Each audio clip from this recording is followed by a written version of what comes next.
Okay, I think I got it. I think I got it. If you can hear me, let me know.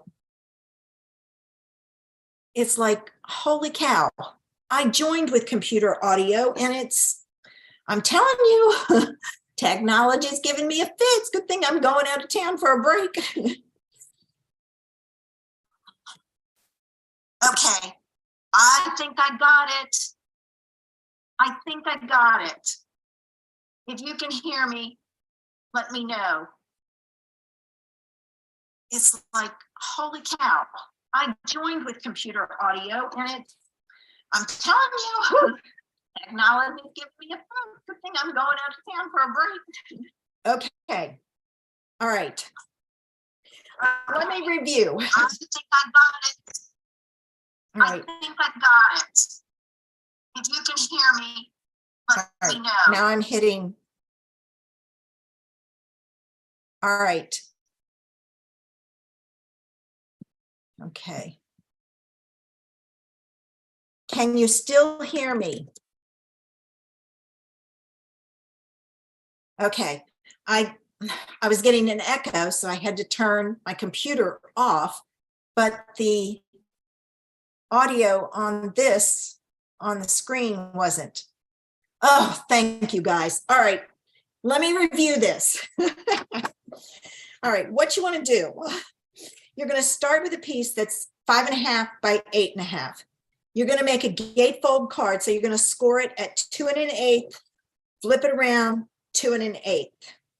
Then you're going to take your ruler and pencil and you're going to measure down 3 inches. But when I did 3 inches, this angle, this is the right angle you're supposed to have. This one is too much. So I'm thinking, let me pull back my ruler and see so I can tell you guys correctly.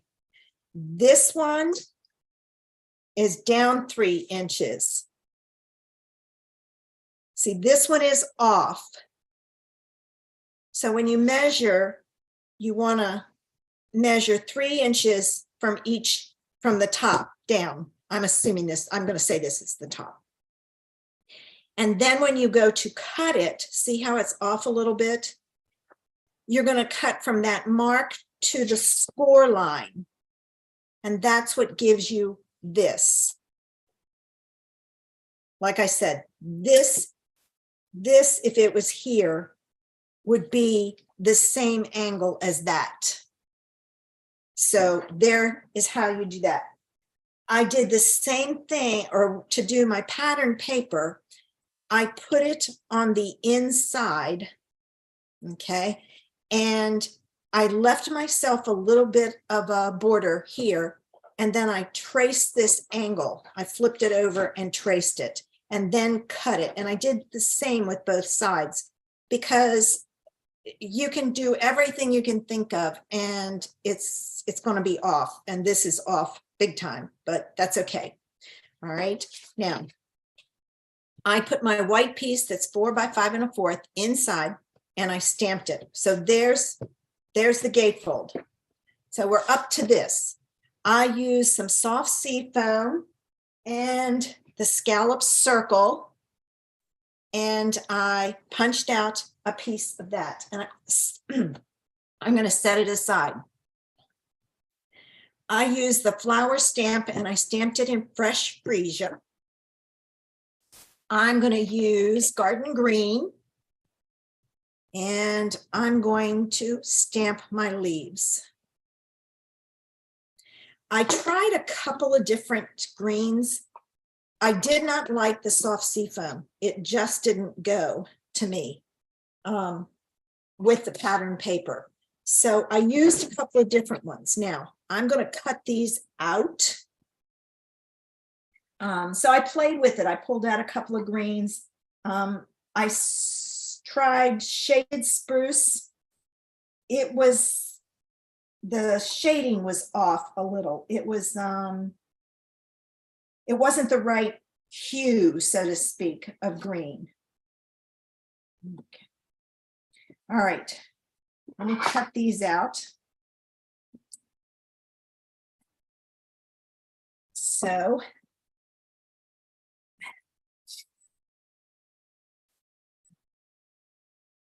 I'm a little nervous.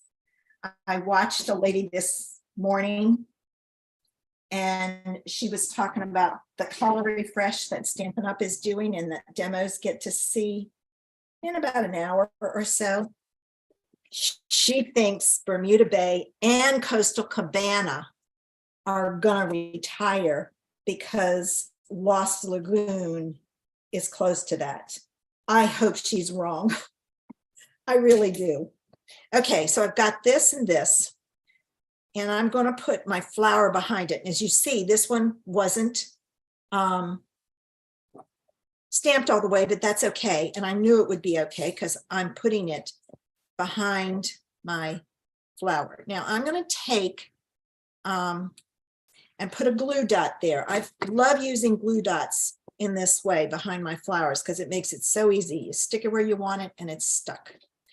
Now we're going to do a belly band. And my belly band is going to meet in the middle. And the reason I'm going to meet it in the middle on the front, I know a lot of people like to do it on the back. I do it on the front because this is going to hide where it meets. If you do it on the back, you see where they meet. So I'm going to put this here. And I'm going to fold it. Just I finger fold it around because I don't want it too tight. Okay, move it down a little. And it's crooked, so I'm going to adjust it. All right. And there. All right. And then see that? That will still, oh, I can't get it to move. That will still slip up and down. I might give it a little bit of extra. All right, so let me, I'm not going to pull it as tight. I'm going to trim this because I don't want it as long. And then I'm going to put, I use tear and tape, double-sided tape for this. I know a lot of people use glue. I don't want it to ooze out. And you have to be very careful. So I'm putting tear and tape on each end of the belly band. And you'll see why in a minute. The reason I do both ends is when I fold this over, this piece, I want it underneath, will connect here. And I have tape here and here. And see, now my belly band should slide. I can't get it to slide. There it goes. It does slide easily, but I couldn't get it to slide. All right. And you want to make sure that this is stuck down because it'll get caught if you don't. So there's my belly band. And I'm gonna, it's close to the middle. This piece is going to go on top, and I can put this on with glue. I'm going to do it from the back side, and I'm going to come down the middle like so. And I'm going to add this here like this, all right? And then I always check and make sure that no glue seeped out, because that happens.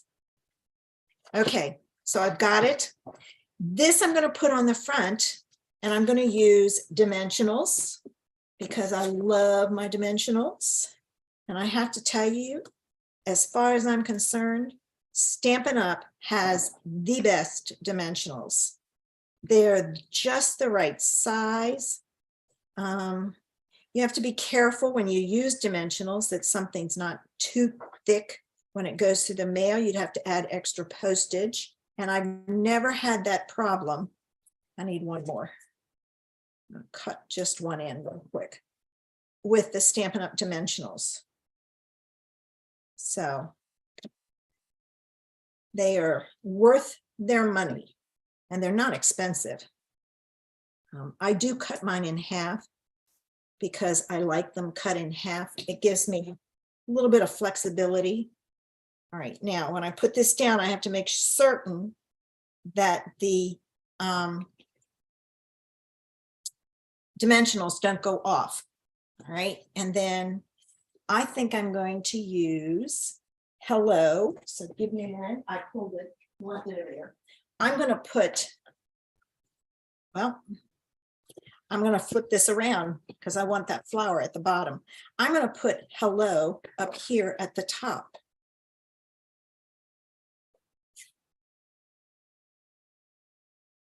All right. With my luck, it'll be crooked. Not. Okay, so there we have a twist on the gatefold card.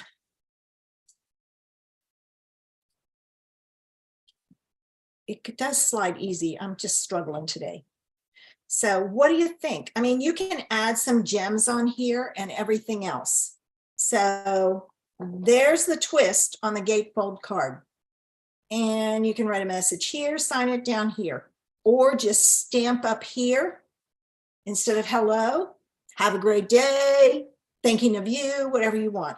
But I loved the idea.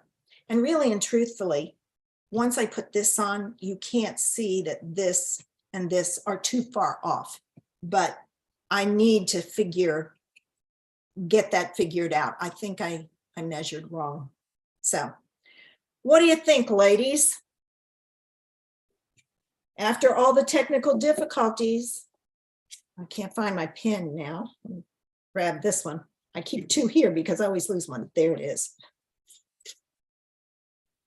All right, I'm going to get ready and go back to my face.